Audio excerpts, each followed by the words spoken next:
परमेश्वर ने कहां से की। बड़ा दिन कहां पर शुरू होता है। हम लोग अक्सर बड़े दिन को सुसमाचार की पुस्तकों में देखते हैं। सुसमाचार मत्ती में, मरकुस में, लूका में, यूहन्ना में।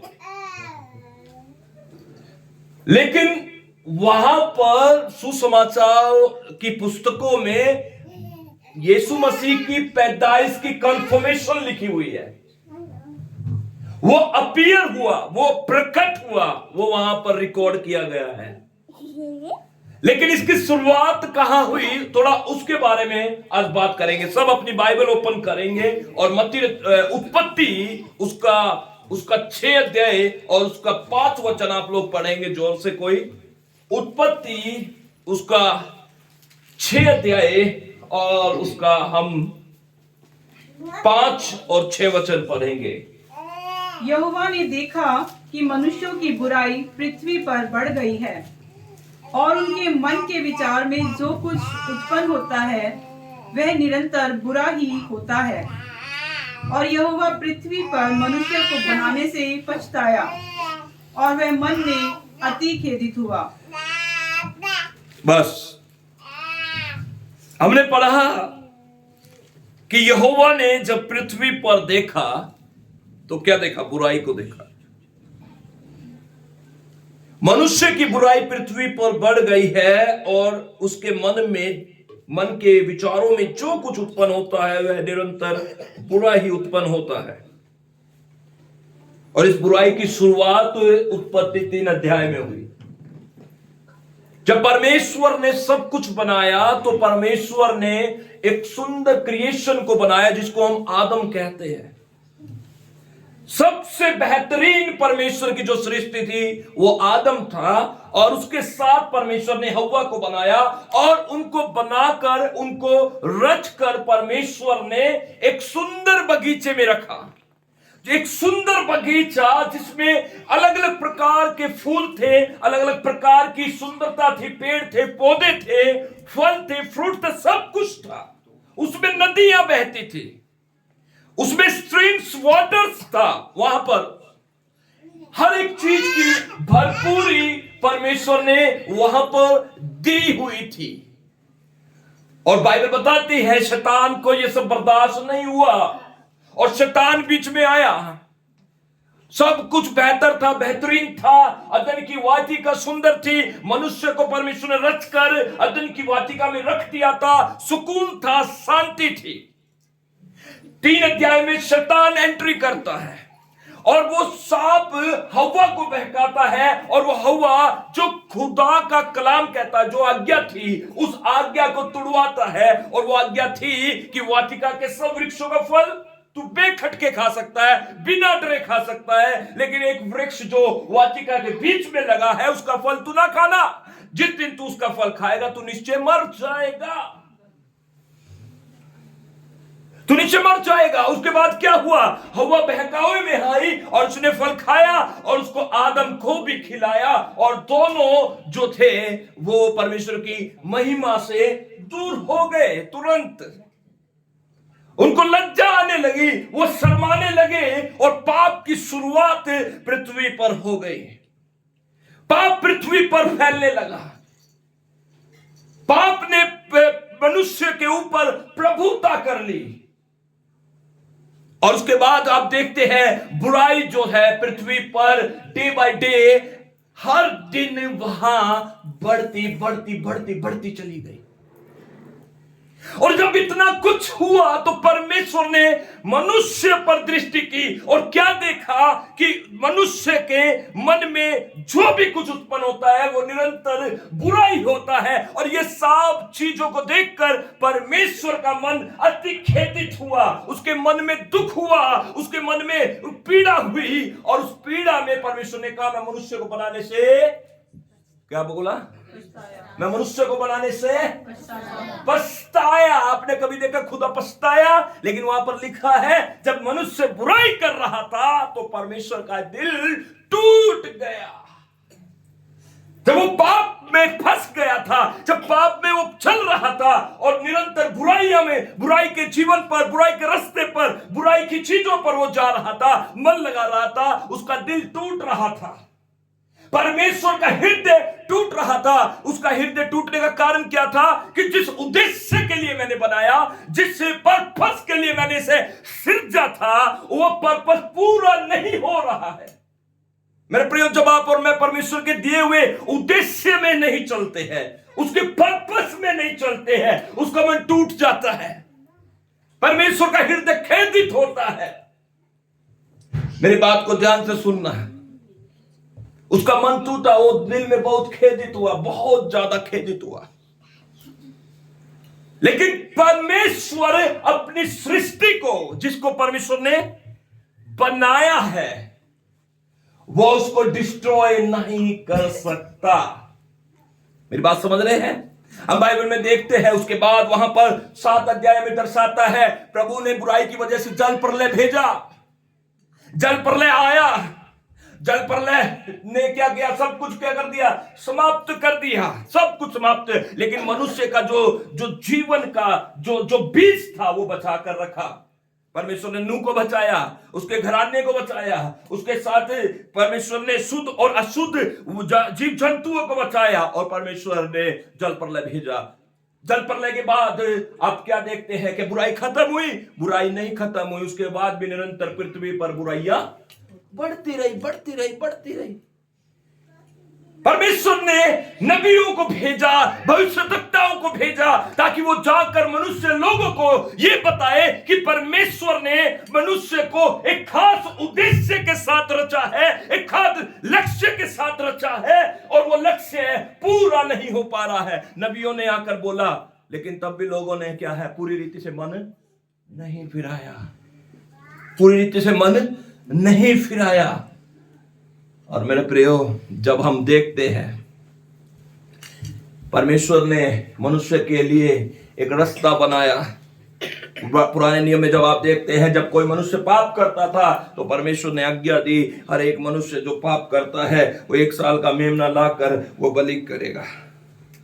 मेमने काटे गए, जानवर काटे गए, लेकिन मनुष्य की छुटकारा जो था वो नहीं हो पाया। मेरे प्रिय, कोई चीज से शैतान का जो है, वो उसकी प्रभुता जो है, वो मनुष्य पर से नहीं हटी। मेरे प्रिय, वो निरंतर बुराइयां चलती चली गई, और अंततः आप और मैं देखते हैं कि वो परमेश्वर खामोश हो गया। क्या हो गया? वो 400 साल तक चुप रहा। उसने अपने आप में साइलेंट कर लिया। जब आप बाइबल पढ़ते हैं, 2 भाग है, पुराना नियम, नया नियम, और नए और पुराने नियम के अंदर 400 साल का साइलेंट पीरियड है। परमेश्वर ने बात नहीं की, परमेश्वर ने कोई नबी नहीं भेजा, परमेश्वर ने कुछ नहीं दिया, परमेश्वर का कोई आकाशवाणी नहीं हुआ, कोई भी चीज नहीं हुई, और एकदम परमेश्वर की योजना मनुष्य के लिए पृथ्वी पर आई। जिब्राइल स्वर्गदूत आया। जिब्राइल स्वर्गदूत ने इस्राएल देश में एक लड़की से, एक स्त्री से कहा, मरियम तू डरना, भयभीत ना हो, परम प्रधान परमेश्वर का अनुग्रह और कृपा तुझ पर हुई है। और मरियम इस प्रकार के अभिवादन को देखकर डर गई थी, घबरा गई थी, ये किस प्रकार का अभिवादन है। और स्वर्गदूत ने उससे बातें की, तू गर्भवती होगी, तू पुत्र जनेगी, और उसका नाम इम्मानुएल होगा। इम्मानुएल का मतलब है कि God is with us. Hallelujah. एक समय था, खुदा अदन की वाटिका में मनुष्य से मिलने के लिए आता था, और पाप की वजह से वो सहभागिता टूट गई थी, वो संगति टूट गई थी, और उस संगति को, उस गैप को दूर करने के लिए, उस दूरी को दूर करने के लिए परमेश्वर की एक सिद्ध योजना मनुष्य के बीच में प्रकट हुई। और वो मनुष्य के बीच में आकर आप लोग देखते हैं कि प्रभु यीशु मसीह का जन्म हो गया। इनकारनेशन बोलते हैं। यीशु मसीह का प्रकट होना, यीशु मसीह का देह धारण करना, इनकारनेशन ऑफ जीसस, यीशु मसीह के देह धारण करना, यीशु मसीह का देह धारण करना। अगर हम क्रिसमस में मेरे प्रियो परमेश्वर के प्रेम को ना देखें, जो प्रेम प्रभु ने हमसे किया है, जिस प्यार के मैं और आप लायक नहीं थे, जिस प्यार के मैं और आप हकदार नहीं थे, उस प्यार को परमेश्वर ने आपके ऊपर, मेरे ऊपर उंडेला है। क्यों? क्योंकि वो आपसे बेहद प्यार करता है और वो अपनी बनाई हुई सृष्टि को बिल्कुल डिस्ट्रॉय नहीं कर सकता, इसलिए उसने अपने पुत्र प्रभु यीशु को भेजा। जब हम कहते हैं यीशु मसीह का मतलब क्या होता है? यीशु का मतलब क्या होता है? यीशु का मतलब होता है वो अपने लोगों का उनके पापों से उद्धार करेगा। यही कहा था यूसुफ से, स्वपन में क्या कहा था यूसुफ से कि तू उसका नाम यीशु रखना। क्या रखना? यीशु रखना। और क्या करेगा? यीशु के नाम का अर्थ क्या होता है? सेवियर। यीशु के नाम का मतलब होता है उद्धार करता। वो अपने लोगों का उसके पापों से उद्धार करेगा। Praise the Lord. वो अपने लोगों का उनके पापों से क्या करेगा? अपने लोगों का। अपने लोग कौन है? जो उस पर विश्वास करेंगे, जो उसके पास आएंगे, जो उसके चेहरे को निहारेंगे, जो उसकी आराधना करेंगे, वो खुदावंद के अपने लोग हैं। वहां पर सबका नहीं लिखा सबका उद्धार करेगा, उसका उद्धार करेगा जो उसके अपने हैं। आज मैं आपसे पूछना चाहता हूं इस क्रिसमस के मीटिंग के द्वारा, इस माध्यम से, कि क्या आप खुदा के अपने हैं?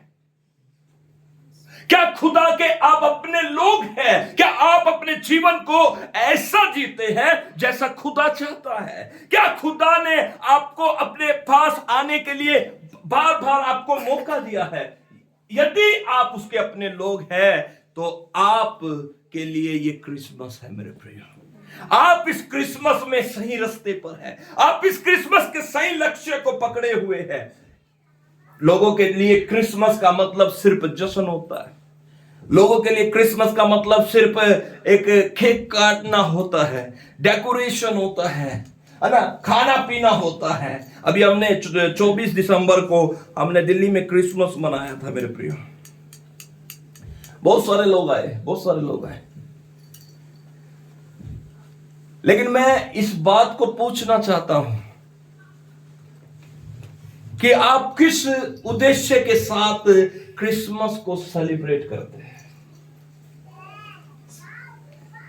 मैं आपको बताना चाहता हूं क्रिसमस के दरमियान जो घटना हुई, मैं आपको बताता हूं। मत्ती रचित सुसमाचार 2 अध्याय 1 वचन से पढ़िएगा। मत्ती रचित सुसमाचार 2 अध्याय 1 वचन से।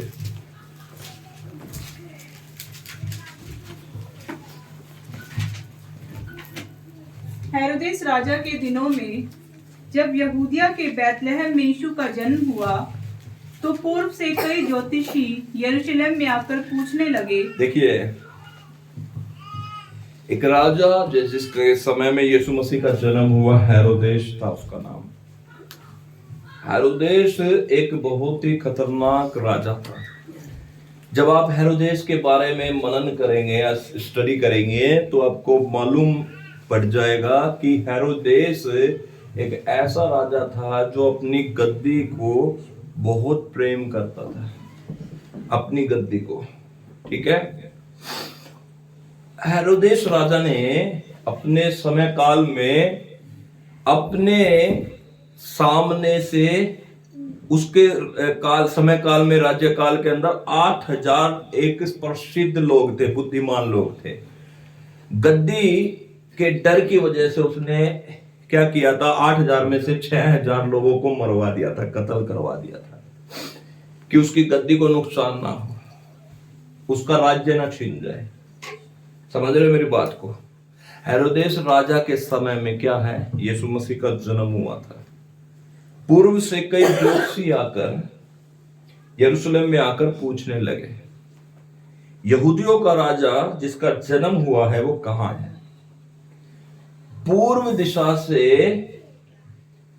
ज्योतिषी आकर पूछने लगे। अब इन ज्योतिषियों का क्या इंटरफेयर है, आपको थोड़ा सा मैं बात करना चाहता हूं। यहूदी इतिहास में ज्योतिषी वगैरह नहीं होते थे। जब बाइबल का आप इतिहास पढ़ते हैं तो बाइबल में ये नहीं होते थे। ये कौन थे? ये अन्य जाति लोग थे।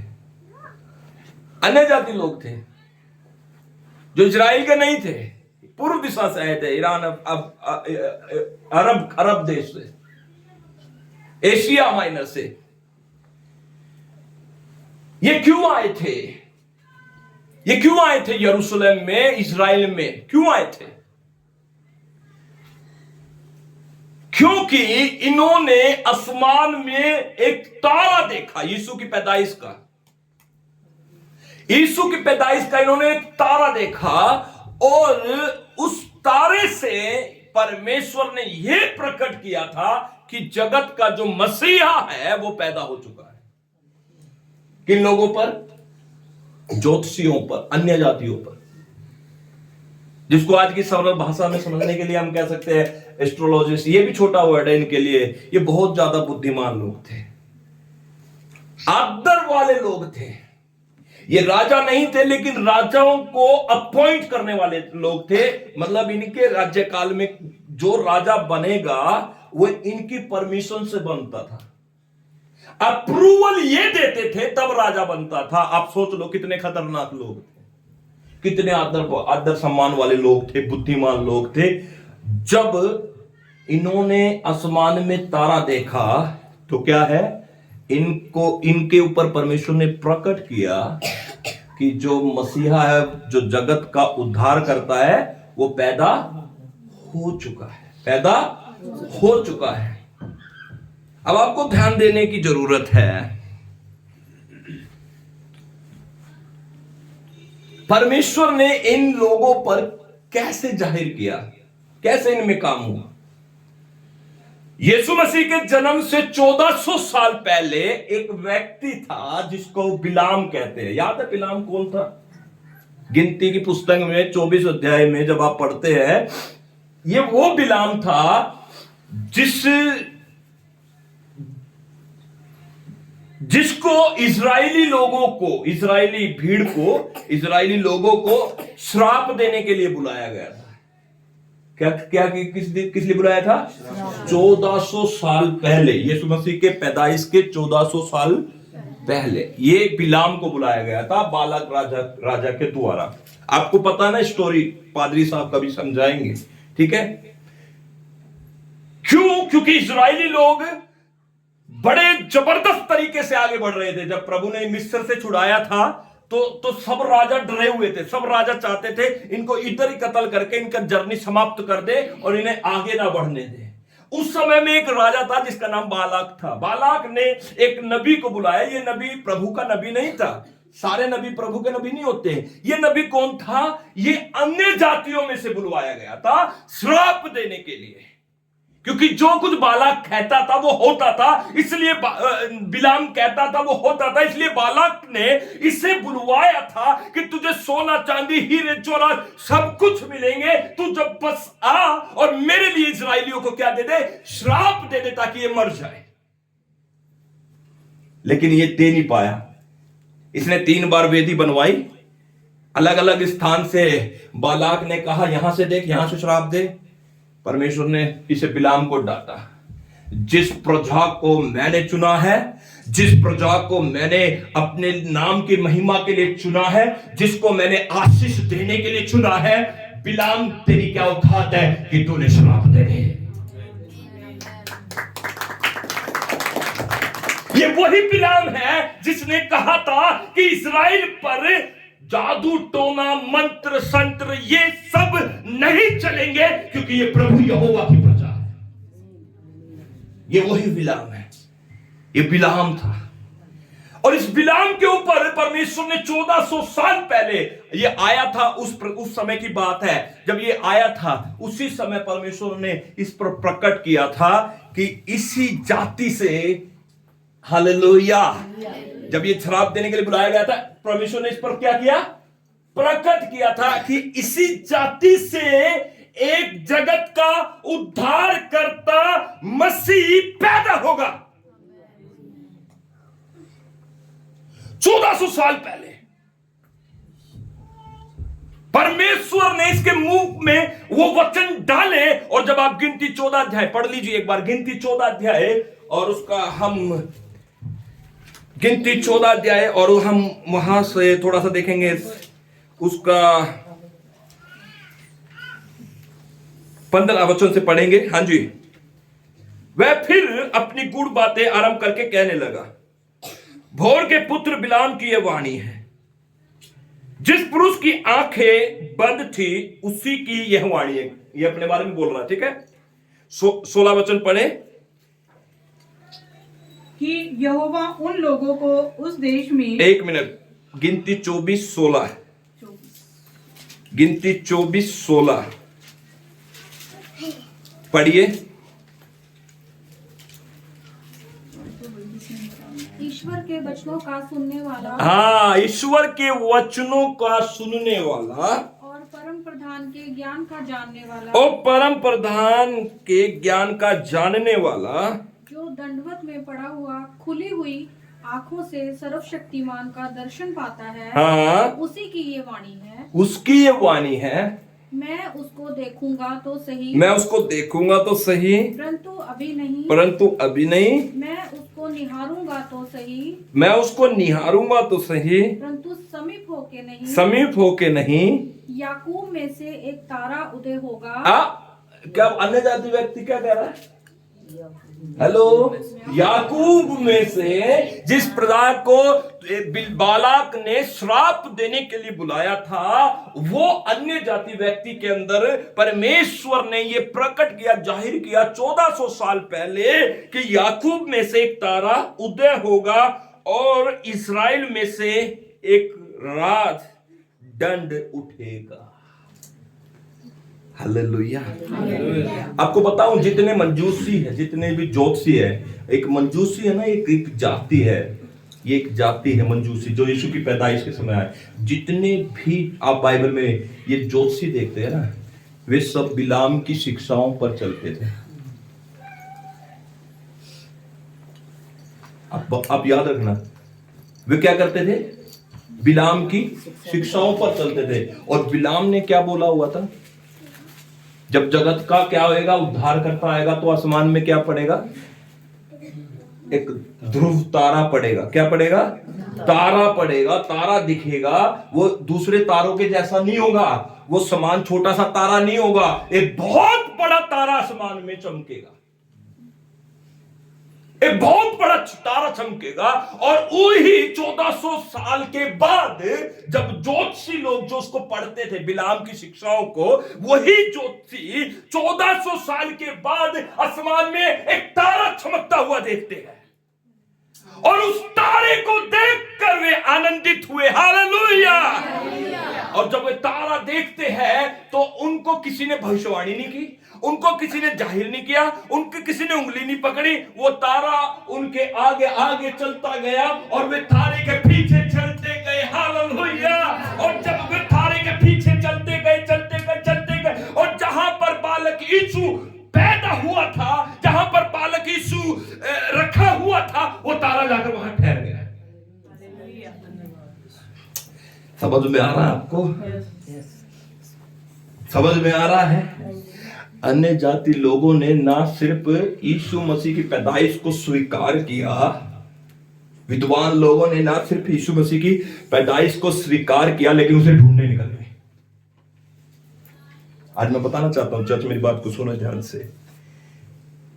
फर्क नहीं पड़ता कौन कैसे क्रिसमस मना रहा है, कौन कितने उछल कूद कर रहा है, फर्क नहीं पड़ता। लेकिन आज इस क्रिसमस के माध्यम से संदेश से मैं बोलना चाहता हूं, यीशु मसीह की खोज करो। मंजूसियों ने खोज की। विद्वान लोग थे भाई, आपके और मेरे जैसे साधारण लोग नहीं थे, बड़े अदर वाले लोग थे। उनका आदर, उनका सम्मान समझ जाओ। जब उन्होंने यीशु मसीह को देखा तो क्या भेंट चढ़ाया? सोना मूल्यवान। भैया समझो मेरी बात को, क्या चढ़ाया? भैया सोना लोबान। पादरी साहब उसका बता रहे थे, वैल्यू बता रहे थे सोने की, है ना? कितनी वैल्यू थी? बहुत ज्यादा, बहुत ज्यादा वैल्यू थी। दिनों छोटा मोटा व्यक्ति सोना नहीं दे सकता। आप दे सकते हो पादरी साहब को एक रिंग दे दो सोने की? कितना रुपए तोला सोना? कितने रुपए तोला बताओ? आज 1.25 लाख रुपए होगा। आज नहीं दे सकते, लेकिन मेरा विश्वास है कि दिन प्रभु आपके द्वारा सोने की भेंट दिलवाएगा। पादरी आमीन कहकर स्वीकार कर ले। मत बोला करो ना मैं नहीं कर सकता, मत बोला करो ये मेरा बस का बात नहीं है। आप नहीं जानते आपका परमेश्वर आपसे क्या करवा सकता है? हालेलुया। करवा सकता नहीं करवा सकता? बिल्कुल करो। दिल्ली में मेरे पास प्रभु ने ऐसे लोग दिए हैं। एक बार क्रिसमस पर मेरे पास एक छोटी सी चीज आई थी गोल्ड की, किसी विश्वासी के द्वारा। ओह माय गॉड, मैं गोल्ड की चीज को देखकर सरप्राइज नहीं हुआ, मैं इस बात से सरप्राइज हुआ कि परमेश्वर आपने इनको इतनी जिंदगी बख्श दी कि आज ये देने वाले योग्य लोग बन गए। आपको जरूरत नहीं है इधर उधर झांकने की, आप में योग्यता है नहीं है। आपको उसको देखना है जो आपको योग्य बनाता है। कर सकते आप, हालेलुया। लेकिन ये सबसे पहले क्रिसमस का संदेश सुनना पड़ेगा। आपको यीशु की खोज करनी पड़ेगी, सच्चाई को स्वीकार करना पड़ेगा। सच्चाई स्वीकार करके सिर्फ बैठना नहीं है, सच्चाई स्वीकार करके तारे के पीछे चलना है। मजूसियों ने सिर्फ तारे को देखकर नमस्कार करके घर में नहीं बैठ गए, लिखा है वो निकल पड़े। किसको ढूंढने? इस सृष्टि के उद्धारकर्ता को ढूंढने के लिए वो निकल पड़े। हालेलुया।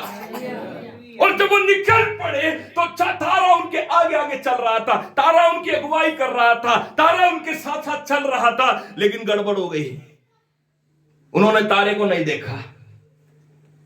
रास्ते में निकले तारे को देखकर थे, लेकिन क्या हुआ? रास्ते में तारे को ना देखकर हेरोदेस के घर चले गए। कहां चले गए? हेरोदेस के घर में चले गए। हेरोदेस एक गद्दी प्रेमी था, हेरोदेस एक क्रूर राजा था, हेरोदेस एक गलत व्यक्ति था। उसके पास चले गए और उससे जाकर क्या पूछने लगे? मत्ती 2 में क्या लिखा है? उधर जाकर पूछने लगे 2 वचन में, यहूदियों का राजा जिसका जन्म हुआ है वो कहां है? क्योंकि हमने पूर्व में उसका तारा देखा है और उसको प्रणाम करने आए हैं। 3 वचन कहता है, यह सुनकर हेरोदेस राजा और उसके साथ सारा यरूशलेम क्या है? घबरा गया। जिस बात का हेरोदेस को डर सताता था वो बात उसके सामने बोली जा रही है भाई। सीधा मजूसियों ने जाकर ये नहीं कहा बालक को प्रणाम करने आए हैं, उन्होंने कहा यहूदियों के राजा को। यहूदियों का राजा तो कौन था? नाम वहां पर प्रेजेंट में कौन था? हेरोदेस यहूदियों का राजा था। और उसके कानों में जब ये बात पड़ गई, उसके जी में जी नहीं रहा भैया, उसके जी में जी नहीं रहा, खत्म हो गया, उसका जी खत्म हुआ बिल्कुल। घबरा गए। बाइबल में लिखा है सब लोग क्या है? घबरा, सारा यरूशलेम घबरा गया। तब उसने लोगों के सब प्रधान याजकों और शास्त्रियों को इकट्ठा करके उनसे पूछा मसीह का जन्म कहां होना चाहिए। हेलो, अन्य जाति को पता है मसीह पैदा हो चुका है, अन्य जाति विद्वान लोगों को पता है, लेकिन हेरोदेस के अंदर जो टीम है, जो इजराइल की चुनी हुई कौम थी, याजक लोग, हेलो, जिनको सबसे पहले पता होना चाहिए था, जिनके पास व्यवस्था थी, भविष्यवाणी की पुस्तक थी, जिनको पता था प्रॉमिस ऑफ गॉड, खुदा का वायदा है जगत में उद्धार करता आएगा, उन्हें नहीं पता। हेरोदेस के कहने से वो खोजने लगे, इधर खोजा, उधर खोजा, उधर खोजा। आखिर में पता चला क्या है? उन्होंने उनसे कहा, 5 वचन देखो, उन्होंने उससे कहा यहूदिया के बैतलहम में, क्योंकि भविष्यद्वक्ताओं के द्वारा यूं ही लिखा गया है। हेलो, जिनको खोजना चाहिए था उन्होंने खोजा। याजक प्रधान कौन होते थे? याजक कौन होते थे? खुदा के यार प्रीस्ट लोग थे, वो व्यवस्था वाले लोग थे, बाइबल पकड़ने वाले लोग थे। उनके पास सदा बाइबल रहती थी, लेकिन वो क्या है, दुनिया में खो चुके लोग थे। आज क्रिसमस में मैं बताना चाहता हूं, मसीह लोग खो तो नहीं गए हैं। क्या मसीह लोग सिर्फ आनंद में खो गए हैं, या कपड़े खरीदने में खो गए हैं, या शॉपिंग में खो गए हैं, या सिर्फ ढोल नगाड़ों की आवाज में खो गए हैं, या सिर्फ एक दूसरे को अपने आप को दिखाने में खो गए हैं? यदि आज खो गए हैं तो मैं बता देना चाहता हूं कि क्रिसमस पर आप यीशु मसीह को ढूंढना शुरू करें। खोजे यीशु मसीह को। ये क्रिसमस का सच्चा सच्चा संदेश है मेरे प्रियो, यीशु मसीह को खोजना है वापस से। जब यीशु मसीह 12 साल के थे, यूसुफ और मरियम कहां गए? मंदिर में गए थे। मंदिर में गए थे तो क्या हुआ? वापस लौटते समय यीशु मसीह रास्ते में से हेलो क्या हो गया था? यीशु मसीह रास्ते में। और देखो कितनी दुर्भाग्य की बात है, माता पिता को 3 दिन बाद पता चला। ये दुर्भाग्य की बात है नहीं है? वो चले गए, पता नहीं मरियम भी यूसुफ भी ओहो रिश्तेदारों से बातें करने, मामा चाचा काका नक्का सबसे बातें करने में बिजी है। यीशु मसीह कहां है पता नहीं। 3 दिन के बाद क्या होता है? होश आया, ओ यीशु कहां है? यूसुफ से पूछा यीशु कहां है? मरियम कहती है मुझे नहीं पता, तेरे पास होगा तो कुछ, मैं आपके बच्चे को उठा ले जाऊं, कितनी देर तक रह लोगे आपके बच्चे के बिना? आपका बच्चा, छोटा बच्चा प्रवीण कहां है? अंदर है प्रवीण। प्रवीण से थोड़ी देर दूर कर दो, उसको छिपा के रख दो, कितनी देर बिना बच्चे के रहेगी? लेकिन भैया दुर्भाग्य की बात है, 3 दिन बाद उनकी आंखें खुली। आज मसीह लोगों हमारा जीवन ऐसा ही हो चुका है। हम जाई जा रहे हैं। बड़ा दिन, ये भी क्रिसमस आया, 2024 में भी क्रिसमस मनाया, 23 में भी मनाया, 22 में भी मनाया, 21 में भी मनाया, लेकिन हम ये नहीं कोशिश कर रहे क्या यीशु मसीह साथ है या नहीं है। We are not searching Jesus, हम यीशु को नहीं ढूंढ रहे हैं।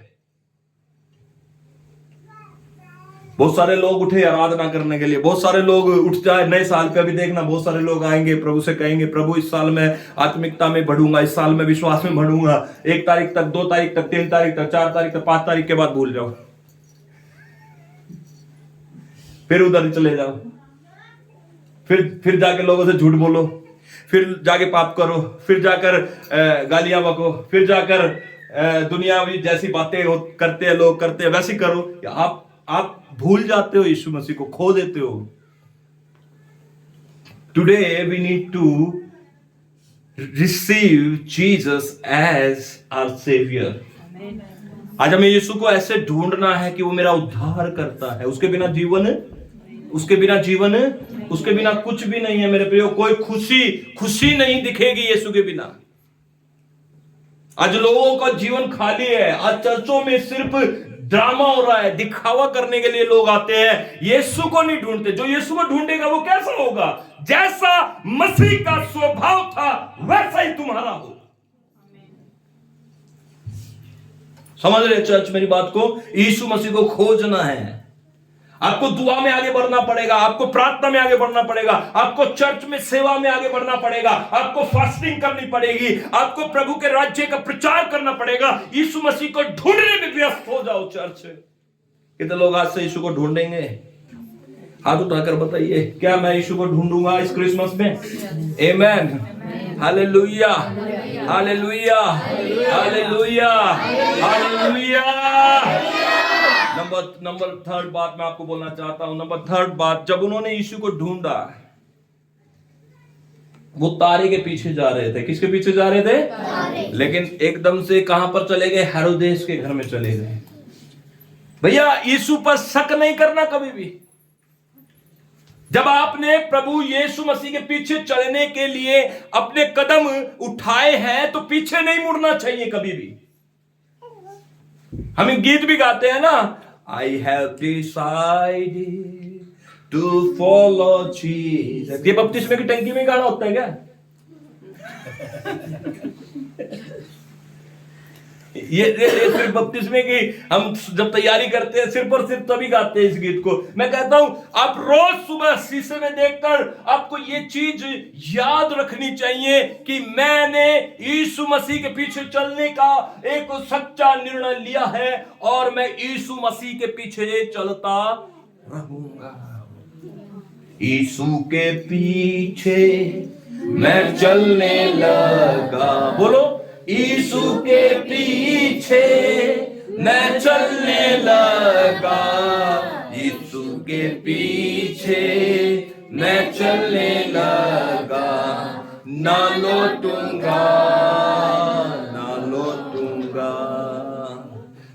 आगे, संसार को छोड़कर सलीब को लेकर, उच्च आवाज में, हाथों को उठाकर सलीब को लेकर, संसार को छोड़कर सलीब को लेकर, ना लौटूंगा,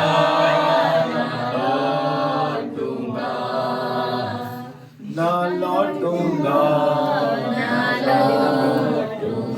आपको बताना चाहता हूं, आपको तारे को देखकर चलना है। आज ये तारा इस बात का हमारे लिए संदेश देता है, वो तारा पवित्र आत्मा है। यीशु ने कहा, मैं तुम्हें अकेला नहीं छोड़ूंगा, मैं तुम्हारे लिए एक ऐसा सहायक भेजूंगा जो सदा तुम्हारे साथ रहेगा, अर्थात सत्य का आत्मा, पवित्र आत्मा। आप जब प्रभु पर विश्वास करके बाहर आए हैं तो पवित्र आत्मा की अगुवाई में, गाइडेंस में रहना है। होली स्पिरिट आपको गाइड करेगा। You don't need to look here and there, इधर जाना उधर जाना। जोशियों को तारा था, तारे के पीछे चलना चाहिए था, लेकिन हेरोदेस के पास गए, अपनी दिमाग, अपनी बुद्धि, अपनी अक्ल का सहारा लेकर उन्होंने जाकर वहां पर पूछा। उनको लगा कि ये यहूदियों का राजा है तो राजा के घर में हेरोदेस की पत्नी के घर से पैदा होगा, है ना? लेकिन ऐसा नहीं था ना। अपनी बुद्धि, अपनी अकल, अपनी सोच का सहारा नहीं लेना, आपको पवित्र आत्मा की अगुवाई में चलना चाहिए। कई बार चर्च में क्या होता है, आप आते हैं, प्रार्थना करते हैं, आनंद आता है, खुशी आती है, लेकिन थोड़ी देर के बाद जब परीक्षाएं आनी शुरू हो जाती है, आप इधर उधर देखते हो, इधर से मैं कुछ इलाज कराऊं, उधर से कुछ इलाज कराऊं। ऐसा लोग करते नहीं करते हैं, अपनी अकल, अपनी बुद्धि का सहारा लेते हैं। लेकिन आपको बैठना है प्रभु के साथ, आपको प्रभु के सामने घुटने टिकाने, प्रभु के सामने अपने दीन होना, नम्र होना, पश्चाताप करना। यदि कोई पाप आपके जीवन में आया तो प्रभु के सामने आना है। पवित्र आत्मा आपको कन्विक्ट करता है कि आप प्रार्थना करें, कुछ समय प्रभु के साथ समय व्यतीत करें। आपको जरूरत है होली स्पिरिट की, पवित्र आत्मा की, उसके मार्गदर्शन की, उसके अगुवाई की आपको जरूरत है मेरे प्रियो। आखिरी बात मैं बोल के समाप्त करना चाहता हूं। जब उन्होंने यीशु मसीह को देखा, राजा की बात सुनकर, लिखा है वे राजा की बात सुनकर, 9 वचन में, मत्ती 2 अध्याय उसका 9 वचन, वे राजा की बात सुनकर चले गए और जो तारा उन्होंने पूर्व में देखा था वह उनके आगे आगे। देखो, तारे को छोड़कर वो कहां घुस गए थे? हेरोदेस के घर में, लेकिन तारा फिर भी ऊपर चमक रहा था। हेलो, है ना? वो तारा था वहां पर, और वहां से निकलने के बाद एड्रेस पूछा, ये पूछा, वो पूछा, उनको जरूरत नहीं थी, क्योंकि वो तारा उनकी क्या करता, उनको मार्गदर्शन, उनकी अगुवाई करता। लेकिन उधर चले गए, इधर चले गए, थक कर फिर बाहर निकले और फिर तारा उनको दिखा। हालेलुया। फिर तारा उनको दिखा और लिखा है वे तारा उनके आगे आगे चला और जहां बालक था वहां जाकर रुक गया। और उस तारे को देखकर वे क्या हुए? उस तारे को देखकर वे बड़े आनंदित हुए। उन्होंने उस घर में पहुंचकर उस बालक को उसकी माता मरियम के साथ देखा और मुंह के बल गिरकर बालक को प्रणाम किया। हालेलुया। वो तारे को देखकर चले और जहां बालक यीशु था वहां जाकर वो तारा रुक गया। कितने बच्चे पैदा हुए होंगे उस दिन? हर घर से, हर छत के ऊपर से वो तारा गया, आप समझो। लेकिन ये तारा रुका कहां पर? जहां पर यीशु मसीह पैदा हुए, उधर ही स्टॉप हो गया वो तारा। मेरे प्रियो, आपकी और मेरी खोज जो प्रभु को, ईश्वर के प्रति होती है, खुदा के प्रति होती है, यीशु मसीह में आकर रुक जानी चाहिए। बस यही अल्फा है, यही प्रभु है, यही मसीह है, यही सच्चा खुदा है। तारे की तरह रुक जाओ एकदम से, उसके बाद खोज बंद। हालेलुया। और उन्होंने जब बालक को यीशु मसीह को देखा तो वो कहां था? लिखा है 11 वचन में, वो घर में पहुंचकर उस बालक को क्या किया, उसकी माता मरियम के साथ देखा और मुंह के बल गिरकर क्या किया? यीशु मसीह पैदा कहां हुए थे? चरनी में पैदा हुए थे। अभी कहां है यीशु मसीह? घर में। वे देखकर निकले थे। किस समय? पैदाइश के समय में निकले थे। कितने समय में? जब यीशु मसीह पैदा हुए थे। और जब यीशु मसीह के पास पहुंचे तो यीशु मसीह तकरीबन साल से 1.5 साल की उम्र में हो चुके थे। एक लंबी यात्रा को तय किया। अब वो चरनी में नहीं है, गौशाला में नहीं है, वो शिफ्ट हो चुके हैं घर में। एक लंबी यात्रा करनी है चर्च। उन्होंने शिफ्ट किया और जहां पर बालक यीशु था, मरियम था, और यीशु मसीह को कहां है? उन लिखा यीशु को देखकर दंडवत किया। किसको देखकर? ना यूसुफ को ना मरियम को, सिर्फ यीशु को देखकर दंडवत किया। इसका मतलब क्या है? आराधना सिर्फ यीशु की होनी चाहिए। बहुत सारे लोग हैं जो सच में आज दुख की बात है कि अपने लिए आराधना कराते हैं। मैं दिखना चाहिए, मेरा चर्च दिखना चाहिए, मेरे लोग दिखने चाहिए, कोई दूसरा नहीं दिखना चाहिए। लेकिन आपको बता देना चाहता हूं, मैं नहीं दिखना चाहिए, मेरा चर्च नहीं दिखना चाहिए। सिर्फ और सिर्फ आराधना होनी चाहिए तो यीशु के लिए होनी चाहिए, सिर्फ यीशु के लिए होनी चाहिए। उन्होंने बालक यीशु को देखकर क्या किया? दंडवत किया। दे वर्शिप्ड, इंग्लिश में लिखा है दे वर्शिप्ड जीसस। उन्होंने यीशु की आराधना की।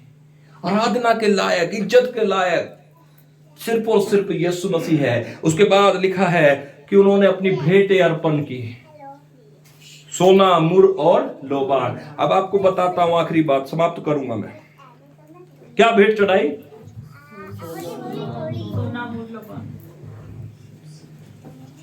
सोना, मूर और लोबान। आपको बता दूं, इजराइल के इतिहास में बहुत सारे राजा हुए। दाऊद एक राजा था, शाऊल एक राजा था, सुलेमान एक राजा था, है ना? इन दोनों में सुलेमान के ऊपर बात करते हैं, क्योंकि परमेश्वर ने सुलेमान को दर्शन दिया। जब उसने परमेश्वर के नाम की भेंटें चढ़ाई तो परमेश्वर ने सुलेमान को क्या है? दर्शन दिया और कहा जो तू मांगना चाहता मांग। परमेश्वर ने उससे छूट दी पूरी, जो तू चाहेगा वो मैं करूंगा, वो मैं तुझे दूंगा। सुलेमान ने क्या मांगा? परमेश्वर सिर्फ इस प्रजा को चलाने के लिए क्या दे दे? क्या दे दे?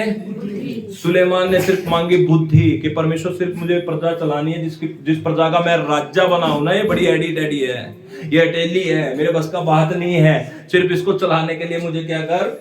बुद्धि दे दे। परमेश्वर खुश हुआ उसकी बात से। बहुत अच्छी चीज मांगी है, बुद्धि मांगी है। Praise the Lord. और परमेश्वर ने खुश होकर उसको बुद्धि भी दी, और परमेश्वर ने कहा मैं तुझे सबसे ज्यादा धनी भी बनाऊंगा, सबसे ज्यादा धनी भी बनाऊंगा, तेरे जैसा धनी कोई नहीं होगा। जब सुलेमान राज्य करता था तो उसके राज्य काल में एक भी लड़ाई नहीं हुई, एक भी लड़ाई नहीं हुई, क्योंकि वो बुद्धि का राजा था, बुद्धि वाला बंदा था, तो बुद्धि से सुलझा देता था सारी लड़ाइयों को।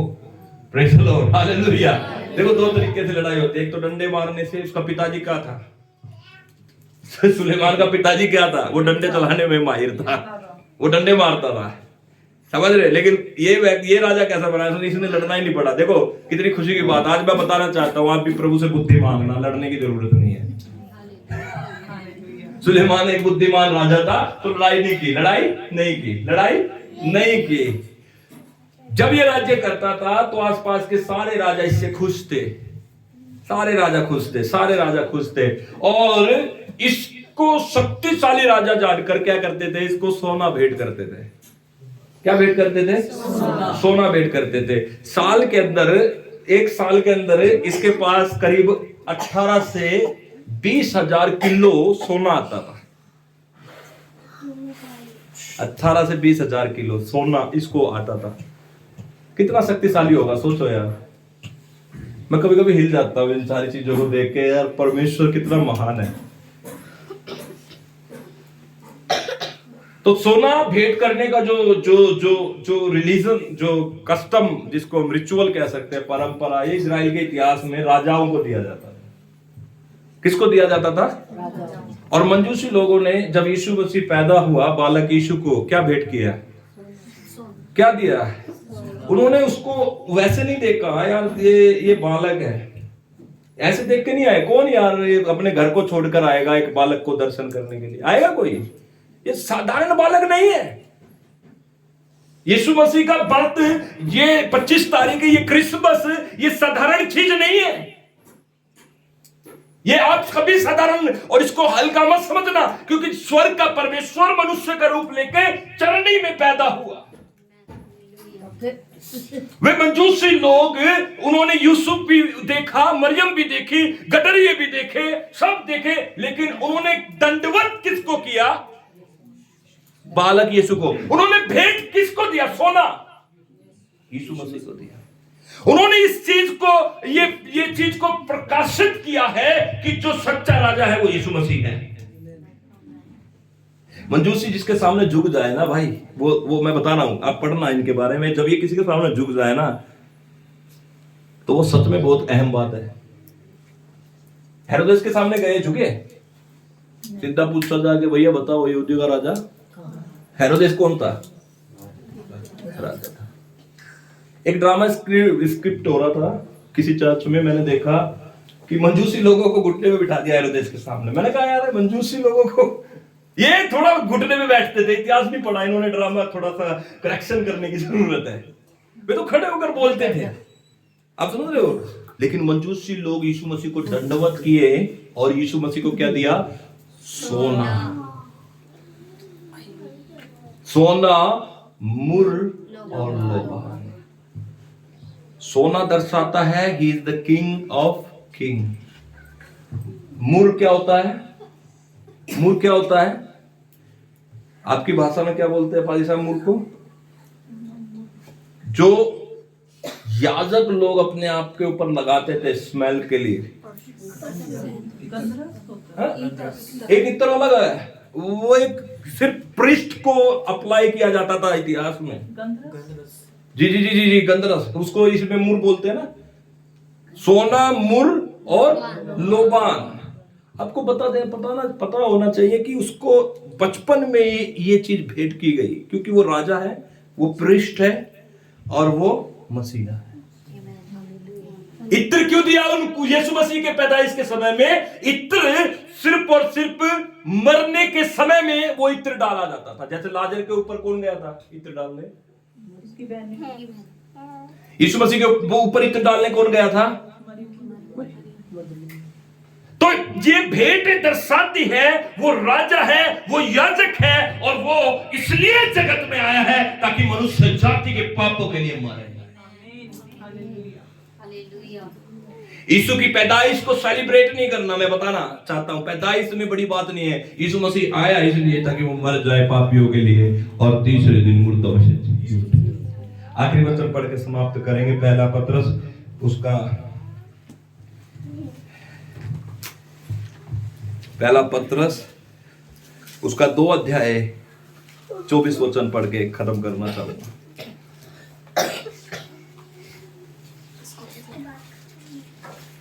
वह आपके हमारे पापों को अपनी देह पर लिए हुए क्रूस पर चढ़ गया। यीशु मसीह की पैदाइश को, ठीक है पैदा सब होते हैं, लेकिन याद रखना यीशु मसीह पैदा किस लिए हुआ? ताकि क्रूस पर मारा जाए, ठीक है। और मंजूसी लोगों ने भेंट अर्पण करते समय ये दर्शा दिया, ठीक है।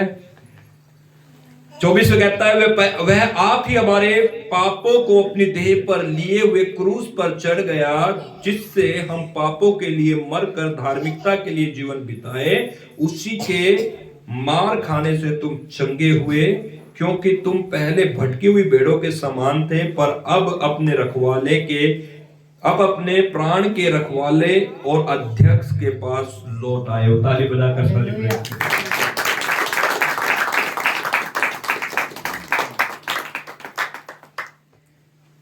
ये बातें याद रखना भैया। उसको मसीह करके अपॉइंट किया गया। मसीह का मतलब होता है अपॉइंटेड वन, जो मेरे और आपके पापों के लिए क्रूस पर मरा। अपने स्थानों पर खड़े होंगे 2 मिनट के लिए।